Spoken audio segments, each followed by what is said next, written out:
जो कार्यक्रम है अशोक गोयल जी इसको शुरू करें। आपसे निवेदन है सर कि हम लोगों को मार्गदर्शन दें ताकि हमारा मार्ग प्रशस्त हो। नमस्कार। नमस्कार सर। मैं आप सब लोगों से 3 कारणों से जुड़ा हूं। बेईमानी, गुस्सा और सरलता। बेईमानी उन लोगों की जिनकी वजह से हम आरटीआई लगाते हैं। गुस्सा उन लोगों पे आता है जो लगातार बेईमानी करते हैं और हम उनको रोक नहीं पाते। और सरलता हम सबकी कि हम लोगों को बहुत बड़ी खुशफहमी है कि हम इन बेईमान लोगों को ठीक कर देंगे। तो ये 3 कारण है जिसकी वजह से आप सब लोग मेरे साथ हैं।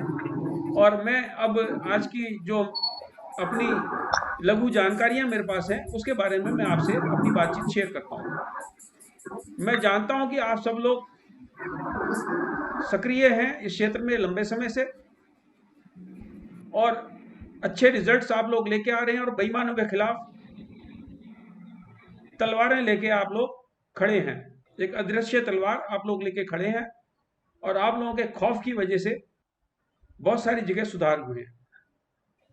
मैं चीजें शुरू करता हूं कि आरटीआई एप्लीकेशन कैसे लगानी है, क्या करना है। देखिए, आमतौर पे लोगों को ये रहती है गलतफहमी कि हमें आरटीआई की धाराएं नहीं पता, हमें अंग्रेजी ठीक से नहीं आती, हमें हिंदी ठीक से नहीं आती। मित्रों, मैं हिंदी 8वीं कक्षा तक पढ़ा हूं और अंग्रेजी पढ़ी है 11वीं कक्षा तक। हिंदी में लिखी हुई मेरी 2 लाख किताबें बिक चुकी हैं और अंग्रेजी में लिखी हुई कई हजार। मैं जैसे बोलता हूं वैसे ही लिखता हूं, सरल भाषा में, ताकि मेरी बात सबको सरलता से समझ में आ जाए। अब बात करते हैं आरटीआई एप्लीकेशन। मैं लोगों को यह एडवाइस देता हूं कि कहीं से भी किसी प्रकार की एक आप आरटीआई एप्लीकेशन का जुगाड़ कर लीजिए। हिंदी की चाहिए तो हिंदी की और अंग्रेजी की चाहिए तो अंग्रेजी की, और उसको तोड़िए मरोड़िए और अपनी बात जोड़िए। अब कई लोग मेरे से पूछ लें, सर आरटीआई एप्लीकेशन कौन सी धारा के तहत जाएगी, 7.1 क्या होता है, 8(1)J क्या होता है, सेक्शन 4(1)(2) क्या होता है। मुझे कुछ नहीं मालूम और मुझे कुछ ये जानने की जरूरत भी नहीं। अब मैं बात शुरू करता हूं आरटीआई के लिए क्या करें। मैं आपको अपनी एक आरटीआई एप्लीकेशन पढ़ के बताता हूं। जैसे मान लीजिए आपने कहीं कोई शिकायत दर्ज कराई और अब आप जानना चाहते हैं कि उस शिकायत पे क्या कार्रवाई हुई, कार्रवाई नहीं हुई तो क्यों नहीं हुई और कब होगी। आरटीआई में हम ये सवाल नहीं पूछ सकते कि कार्रवाई कब होगी, क्यों नहीं करी। उसको हम अपने हिसाब से कैसे फेस कर सकते हैं वो मैं आपको एक आरटीआई एप्लीकेशन पढ़ के बताता हूं। To the PIO, public authority का नाम है नीचे। My name is Ashok Goyal, son of late Dr. I.R. Goyal, resident of such address.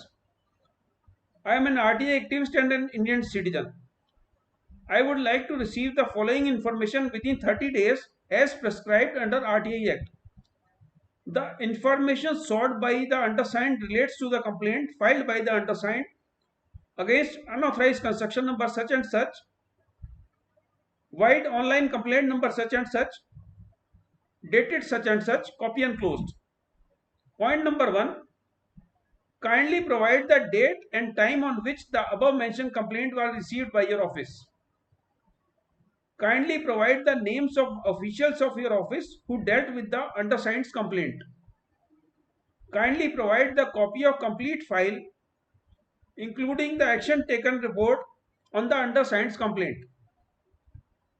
Kindly provide the copies of complete correspondence done with your office with other departments. Kindly provide the copy of record, if any, as available regarding the copy of legal opinion as sought by your office regarding the above mentioned complaint. Kindly provide the status of the undersigned's complaint as on date. I am enclosing herewith ₹10 Indian postal order towards application fee as prescribed. Name of the applicant, address of the applicant. अब इससे संबंधित 2-3 चीजें मैं आपके विशेष ध्यान में लाना चाहता हूं। एक तो पोस्टल ऑर्डर को भरिए मत, पाने वाले का नाम मत भरिए, सेंटर का नाम भरिए सर, क्योंकि कोई पोस्टल ऑर्डर अकाउंट ऑफिसर के नाम लेता है, कोई पीआईओ के नाम लेता है, कोई पब्लिक अथॉरिटी के अध्यक्ष के नाम लेता है। तो अगर आपने अकाउंट्स ऑफिसर का नाम भर दिया और वो अध्यक्ष के नाम का ले रहे हैं, तो 28 दिन बाद आप एप्लीकेशन को उठा के वापस भेज देंगे कि जी आपका पोस्टल ऑर्डर गलत है। दूसरी चीज, एक मैं निवेदन करता हूं अपने सभी साथियों से, इसमें अपना फोन नंबर कतई मत डालें, अपना ईमेल एड्रेस कतई मत डालें। उसका कारण यह है कि मैं उनको ये आरटीए एप्लीकेशन लिखित में दे रहा हूं। मैं नहीं चाहता कि उस डिपार्टमेंट का कोई भी व्यक्ति मेरे को फोन करे, मेरे को 4 तरह की चीजें समझाने का प्रयत्न करे। काफी पहले कैनरा बैंक में एक आरटीए लगाई थी, उनके पास मेरा फोन नंबर था क्योंकि मेरा अकाउंट था। शाम 7:30 बजे बैंक मैनेजर साहब का फोन आया, 40 मिनट तक टेलीफोन पे गड़गड़ाते रहे, गोयल साहब अपनी आरटीए एप्लीकेशन वापस ले लीजिए। बार बार मैंने उनसे ये निवेदन करा, आरटीए एप्लीकेशन वापस नहीं होती, सरल से सवाल है, या तो जवाब दे दीजिए या जवाब मत दीजिए। तो ये तो उनकी विनम्रता थी कि मेरे से वो निवेदन कर रहे हैं। आपको ऐसे भी लोग मिलेंगे जो आपको टेलीफोन पे धमकाएंगे कि आप अपनी आरटीए एप्लीकेशन वापस ले लीजिए, नहीं तो हम आपका ये करेंगे या वो करेंगे। अगली बात करता हूं मैं इसमें, आरटीए एप्लीकेशन के लिए कभी भी पब्लिक अथॉरिटी के दफ्तर में मत जाएं। अगर स्पीड पोस्ट से भेज रहे हैं तो लोकल स्पीड पोस्ट 17-18 रुपए में चली जाएगी, रजिस्ट्री से भेज रहे हैं तो 22 रुपए में चली जाएगी। दफ्तर में अगर आप जाते हैं, आने जाने में ट्रांसपोर्ट खर्च करेंगे। 4 तरीके के लोग वहां आपको 10 तरीके के कमरों में धक्के खिलाएंगे कि आरटीआई एप्लीकेशन की रसीद वहां कटती है, वो वाला आपको वापस भेज देगा, हमारे यहाँ नहीं कटती। तीसरा कहीं और भेज देगा, और वहां उनके दलाल घूम रहे होंगे, वो आपको डराएंगे, धमकाएंगे या समझाने की कोशिश करेंगे, सर हमें बताओ क्या काम है, हम करवाते हैं। ये 3 शब्द क्यों, क्या, कैसे नहीं कर सकते। आप इसको बिंदुवार प्रश्न बना लीजिए कि मेरी कंप्लेंट पे जो कार्रवाई हुई उसकी मेरे को प्रतिलिपि दे दी जाए। मेरी कंप्लेंट पे जिन अफसरों ने काम करा उनकी लिस्ट मेरे को दे दी जाए। मेरी कंप्लेंट पे अगर आपकी कोई मीटिंग हुई तो उस मीटिंग के मिनट्स की मेरे को कॉपी दे दी जाए। मेरी कंप्लेंट पे अगर आपने कोई लीगल ओपिनियन लिया तो उस लीगल ओपिनियन की मेरे को प्रति दे दी जाए। तो इस तरीके से हम उसको अपनी वही जानकारी हमें प्राप्त हो जाएगी जो क्या, क्यों और कैसे से मिलती। अब एक और चीज पे हम आते हैं, फर्स्ट अपीलेट अथॉरिटी पे। देखिए, फर्स्ट अपीलेट अथॉरिटी जो है, प्रथम अपीलीय अधिकारी, वो उसी डिपार्टमेंट का सीनियर अफसर है, और जब पीआईओ आपको जवाब भेजता है तो प्रथम अपीलीय अधिकारी की सांठगांठ से उसकी देखरेख में जवाब भेजता है। प्रथम अपीलीय अधिकारी पे जवाब नहीं आता, अपील भेजते हैं तो आपको सूचना दी जाती है, फलानी डेट को आप आइए, आपकी अपील की सुनवाई होगी। मैं अपनी व्यक्तिगत राय ये रखता हूं कि आपको अपील की सुनवाई में कदापि नहीं जाना चाहिए। उसके 3 कारण हैं। पहला कारण तो ये, तो उस दिन अपील नहीं होगी, वो डेट डाल देंगे कि अब प्रथम अपीलीय अधिकारी जी को एक मीटिंग में जाना पड़ गया इसलिए उपलब्ध नहीं है। दूसरा कारण ये होगा, जब हम फर्स्ट अपील भेजते हैं तो हम सारे कारण लिख के भेजते हैं कि मेरी अपील मैं क्यों कर रहा हूं, तो कारण स्पष्ट है। तो उनका मैं लोगों को ये जवाब देता हूं कि मेरी मेरिट पे जो मेरी फर्स्ट अपील आई है उस पर आप इसका निस्तारण कर दीजिए। तीसरा, एक और जो सबसे खतरनाक कारण है वो ये है कि अगर मान लीजिए आरटीए एप्लीकेशन में आपने किसी बहुत बड़े माफिया के खिलाफ, अवैध निर्माण के खिलाफ, किसी बड़े होटल की कंस्ट्रक्शन के खिलाफ इस तरह की चीजें, जानकारी मांगी है, तो बहुत सारे लोगों के आप पेट पे लात मार रहे हो। उनकी पूरी कोशिश रहेगी कि वहां के पुलिस अधिकारियों के साथ मिलके, एंटी करप्शन के साथ मिलके, विजिलेंस के साथ मिलके आपको किसी प्रकार के धक्का मुक्की के कांड में फंसाया जाए। कोई महिला भी आपके साथ वहां पर बातचीत कर सकती है, कोई चपरासी आपको धक्का दे सकता है, कोई कर्मचारी आपको हिला डुला सकता है, और ये हमारा स्पॉन्टेनियस रिएक्शन होता है कि अगर मेरे को कोई धक्का देगा तो मैं उस पर कुछ ना कुछ रिएक्ट करूंगा। तो मेरा निवेदन आप लोगों से ये है कि फर्स्ट अपीलेट अथॉरिटी पे कदापि मत जाइए। दूसरी चीज एक और मैं आपको अपनी राय शेयर करना चाहता हूं कि आरटीआई एप्लीकेशन में मैं कभी किसी प्रकार के किसी सेक्शन की बातचीत नहीं करता कि फलाने सेक्शन के तहत मुझे जानकारी दी जाए, या फर्स्ट अपील अथॉरिटी को भी मैं नहीं कहता कि जो जानकारी छुपाई गई है, मान लीजिए 81J में जानकारी छुपाई गई है, तो सुप्रीम कोर्ट का निर्णय है फिरानी होटल के मामले में, जिसमें सुप्रीम कोर्ट ने ये कहा है कि पब्लिक डोमेन में जो भी जानकारी आ गई वो सारी आपको देनी है। शैलेश गांधी जी का एक जजमेंट था जिसमें ये बात कही गई है कि भले ही वेबसाइट पे कोई भी जानकारी उपलब्ध हो, अगर आरटीआई एप्लीकेंट वो जानकारी मांग रहा है तो आपको उसकी सर्टिफाइड कॉपी प्रदान करनी है। ये 2 जजमेंट के साइटेशन मैं आपको दे दूंगा, और ये सारे साइटेशंस पीआईओस की जानकारी में है, फर्स्ट अपील अथॉरिटी की जानकारी में है, और ये जितने इंफॉर्मेशन कमिश्नर हैं, चाहे वो सेंट्रल हो चाहे वो स्टेट इंफॉर्मेशन कमिश्नर हो, उनकी जानकारी में है।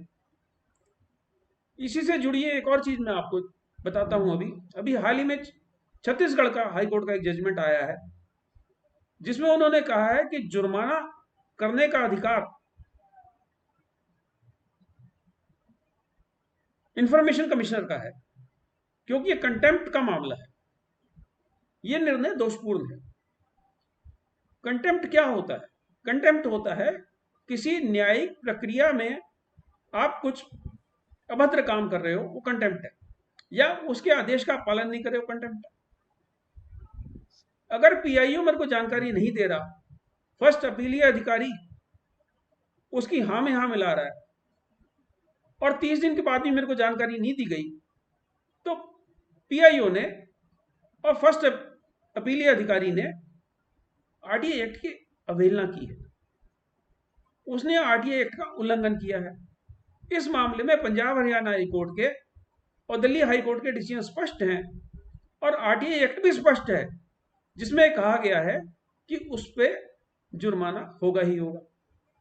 उसमें कहीं यह शब्दों का इस्तेमाल नहीं है कि इंफॉर्मेशन कमिश्नर चाहे तो उस पर जुर्माना कर दे। ये चाहे शब्द आरटीआई एक्ट में कहीं नहीं है। तो छत्तीसगढ़ हाई कोर्ट का यह निर्णय मेरी दृष्टि में दोषपूर्ण है। अगर आपने सूचना नहीं दी 30 दिन के भीतर, तो 30 दिन से गिनती शुरू हो जाएगी और 250 रुपये रोज का जुर्माना करना है शब्द उसमें इस्तेमाल हो रहा है। उसमें यह नहीं इस्तेमाल हो रहा कि उसके विजडम पे है, इंफॉर्मेशन कमीशन के विजडम पे नहीं है, उसके अधिकार क्षेत्र में यह नहीं है कि उस जुर्माने को वो राइट ऑफ कर सके या छोड़ सके। शैलेश गांधी जी ने 3 साल 9 महीने में तकरीबन 20,000 आरटीआई के जजमेंट पास करे। शैलेश गांधी जी पहले ऐसे व्यक्ति थे जो एक आरटीआई एक्टिविस्ट थे और इंफॉर्मेशन कमिश्नर के पद पर पहुंचे।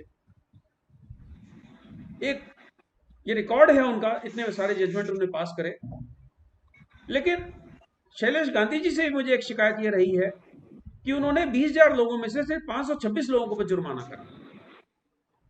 अगर वो 10,000 लोगों पर जुर्माना करते या 15,000 लोगों पर जुर्माना करते तो एक नजीर बनता बाकी इंफॉर्मेशन कमिश्नर्स के लिए, और उनको भी अपना रिकॉर्ड ठीक करने के लिए कम से कम 5-7 हजार लोगों पे या 500-700 लोगों पे जुर्माना करना पड़ता।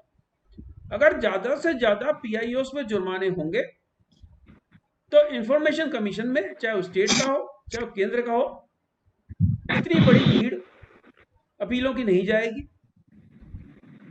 सेंट्रल इंफॉर्मेशन कमीशन में तकरीबन 2 साल में बारी आ रही है। मेरे जितने केसेस हैं 2.25 साल से 2 साल में उसमें बारी आई है। सेंट्रल इंफॉर्मेशन कमीशन में जब आपकी सुनवाई है, आप अपने सारे कागजात लेके जाएं, पूरी तैयारी के साथ जाएं। मैं उनको एक ही बात बोलता हूं कि सर, फर्स्ट अपील अधिकारी को मैंने सारा मामला लिख के भेजा था, मेरा मेरिट पे केस डिसाइड कर देते। उसने मेरी सारी अपील को निरस्त कर दिया। दूसरी चीज, मैं बुजुर्ग आदमी हूं, मेरे को अपनी जान का खौफ है, मेरे साथ कोई अवैध हरकत हो सकती है, और आरटीआई एक्ट में इस प्रकार की कोई बंदिश नहीं है कि प्रथम अपीलीय अधिकारी के सामने पेश होके मेरे को केस को प्लीड करना है। आमतौर पे लोगों को गलतफहमी है कि स्टेट इंफॉर्मेशन कमीशन बाध्य है सेंट्रल इंफॉर्मेशन कमीशन के जजमेंट्स को मानने के लिए। ऐसा नहीं है।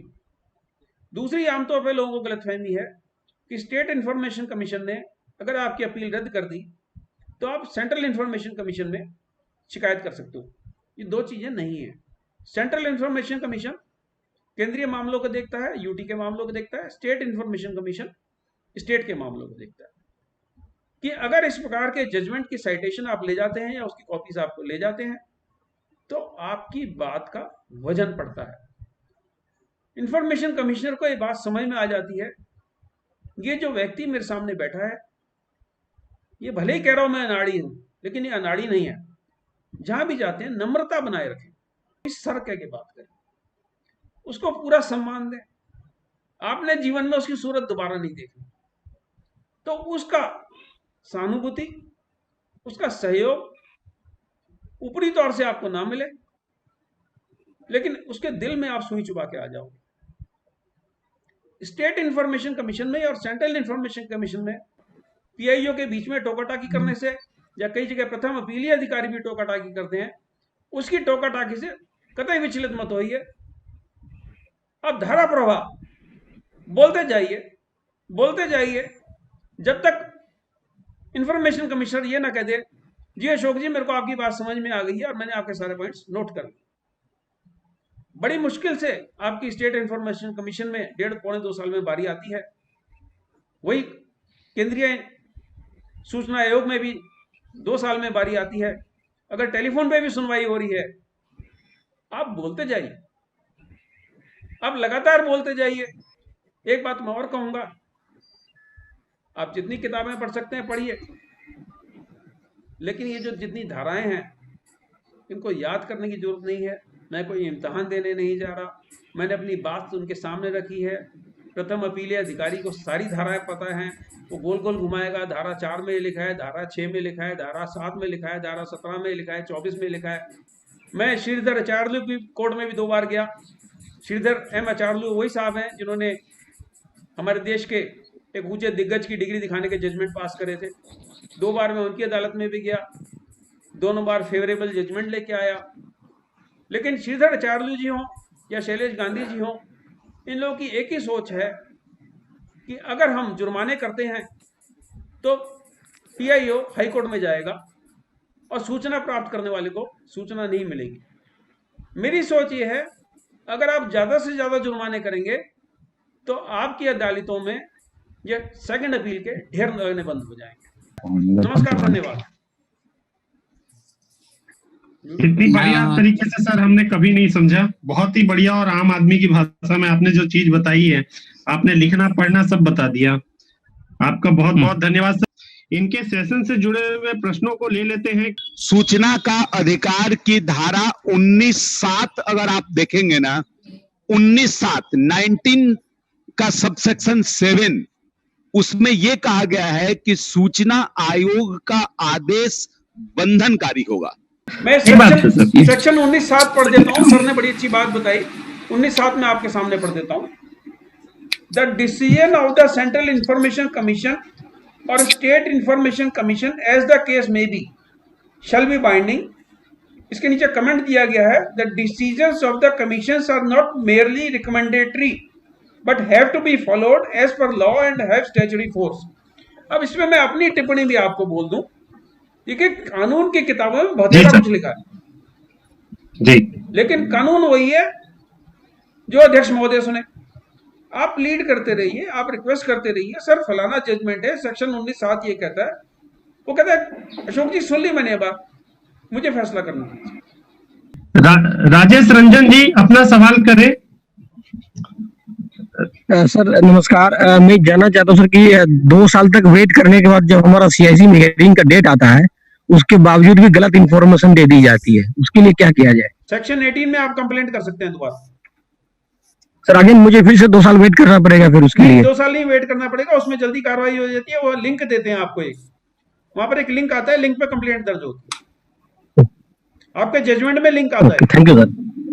देखिए हमारे एक मित्र हैं, एक राजनीतिक दल से जुड़े हुए हैं, आरटीआई एक्टिविस्ट हैं, और उन्होंने पूर्व प्रधानमंत्री के दफ्तर में और जगह जगह तरह तरह की आरटीआई लगाई। अभी 6 दिन पहले टेलीफोन पे मेरी बात हो रही थी उनसे, कहते हैं अशोक जी मैं सेकंड अपील में जाता ही नहीं। कहते हैं कौन 2 साल तक इंतजार करेगा। जैसे ही मेरे पास आरटीआई का जवाब आया, मुझे मालूम है उसने जो गोलमोल जवाब देना है, फिर प्रश्न को घुमा के टेढ़ा तिरछा करके फिर से वहीं आरटीआई एप्लीकेशन लगा देता हूँ। जब तक लगाते रहता हूँ जब तक कुछ जानकारी ना मिले। हमारे एक और मित्र हैं, आरटीआई एक्टिविस्ट हैं, उन्होंने मेरे को एक सूचना दी कि आप सेकंड अपील में मत जाइए। हर डिपार्टमेंट में एक नोडल ऑफिसर होता है, और एक अफसर का उसने नाम बताया था, मेरे को रिकलेक्ट कर पा रहा हूं मैं अभी। वो कहते हैं आप वहां कंप्लेंट दर्ज कराइए कि मेरे को 30 दिन हो गए और ये सूचना मेरे को नहीं मिली, और इसके बावजूद भी सूचना ना मिले तो उस डिपार्टमेंट के विजिलेंस अधिकारी को आप कंप्लेंट कीजिए। ये किताब है आरटीआई फॉर मासेस, आप अमेजन पे जाइए, उसमें लिखिए बुक्स बाय अशोक गोयल, तो मेरी 25-26 जितनी किताबें आ जाएंगी, सबके चित्र आ जाएंगे, सबका लिंक आ जाएगा, इस किताब को आप परचेज कर सकते हैं। उससे जुड़ी हुई एक बात मैं आपको और बता दूं, जो भी व्यक्ति मेरे निवास स्थान पर आ सकता है, मेरे साथ एक प्याला चाय पी सकता है, मेरी लिखी हुई 25-26 किताबों में से जो किताब चाहे या सारी चाहे वो मेरे से निःशुल्क ले जाए। मैं अपना नंबर और पता दोनों बता देता हूं। मेरा नाम अशोक गोयल है। आप अशोक गोयल आर्किटेक्ट गूगल पे डालें तो सारा आपको नक्शा भी निकल आएगा। मेरा मोबाइल नंबर है 9213102764। I repeat 9213102764। देखिए एक बात समझिए, जैसे मैंने पहले भी बोला था, हमें एक टूटा हुआ डंडा मिला हुआ, उससे हम कुत्ते को पीट रहे हैं, तो टूटे हुए डंडे से हम इतना ही कर पाएंगे। बार बार मैं लोगों से यही बात बोल रहा हूं कि हम लोग सुई से पहाड़ में छेद करने की कोशिश कर रहे हैं, पहाड़ में छेद नहीं होगा। तभी मैंने कहा था कि हम भोले लोग हैं, हम लोग इस खुशफहमी में जी रहे हैं कि हम बेईमान लोगों को सुधार देंगे, हम नहीं सुधार पाएंगे। सर मैंने इसी बात पे निवेदन करा था कि हमारे पास जो भी बहुत थोड़ा सा अधिकार मिला हुआ है, उसी के तहत हम लोग काम कर पा रहे हैं। और आप भी जानते हैं इस चीज को, हम भी जानते हैं कि जितने भी रिटायर्ड ब्यूरोक्रेट्स हैं वो सारे के सारे इंफॉर्मेशन कमिश्नर हैं। उनकी सहानुभूति हमारे साथ नहीं है, उनकी सहानुभूति पीआईओस के साथ है, पब्लिक अथॉरिटीज के साथ है, प्रथम अपीलीय अधिकारी के साथ है। तो हम लोग, जैसे मैं बार बार कह रहा हूं कि हम लोग सुई से पहाड़ में छेद करने की कोशिश कर रहे हैं, और हमें इस कोशिश में जितनी भी सफलता मिलती है उस सफलता पे हमें आनंदित होना चाहिए, ना कि दुखी। 250 रुपए से ऊपर का अगर किसी अधिकारी को किसी न्यायालय ने या किसी क्वासी जुडिशियल बॉडी ने अगर जुर्माना कर दिया तो उसकी जो रिपोर्ट है उसमें वो दर्ज होता है, और उस रिपोर्ट में दर्ज होने से उसके 3 फर्दर इंक्रीमेंट रुक जाते हैं। यही एक ऐसा कारण है कि जो सूचना अधिकारी हैं इन सरकारी कर्मचारियों को दंडित नहीं करते, क्योंकि वो जानते हैं कि उसके 3 इंक्रीमेंट रुक जाएंगे, और ये जो सरकारी कर्मचारी है और ये दोनों मुसेरे भाई हैं कि आप किसी को छोटे से अपराध के लिए फांसी नहीं लटका सकते। उसने अपराध करा है, उसके लिए उसके 3 इंक्रीमेंट रुक जाएंगे, आप उसको उस पद से नहीं निकलवा सकते। आप इतना कर सकते हो, अगर उस अधिकारी से आप ज्यादा विचलित हो, ज्यादा परेशान हो, बार बार उसकी शिकायतें दर्ज कराओ, जगह जगह शिकायतें दर्ज कराओ, अखबार में उसके बारे में चिट्ठी लिखो, यूट्यूब पे एक वीडियो बनाओ। मैं तुम्हें खुली चुनौती देता हूं कि अगर आपने मेरे पे डिफेमेशन का केस करना है, आप मेरे पे डिफेमेशन का केस कीजिए, मेरे पे मुकदमा कीजिए। किसी सरकारी दफ्तर में मेरी अगर लड़ाई हो जाती है, मैं उसको कहता हूं मेरे से आप मत लड़िए, आप पुलिस को बुलाइए। एक ऑफिशियल सीक्रेट एक्ट की एक धारा है जिसके तहत कोई सरकारी कामकाज में बाधा डालता है, पुलिस उसको गिरफ्तार कर सकती है। मैं उसको बोलता हूं आप पुलिस को बुलाइए, मुझे अरेस्ट कराइए। अधिकतर मामलों में उनकी इतनी हिम्मत नहीं होती, जो आपको पुलिस से बुलाने की धमकी देते हैं उनकी इतनी हिम्मत नहीं होती है कि पुलिस को बुलाएं। आप अपने अधिकारियों के लिए लड़ो, भाषाशाली रखो। जहां भी कोई अपशब्द आपके मुंह से निकल गया, आपका सारा कथ्य बर्बाद हो जाएगा और शब्द पकड़ लिया जाएगा। इस बात का ध्यान रखें। अशोक गोयल जी, आपका बहुत बहुत धन्यवाद।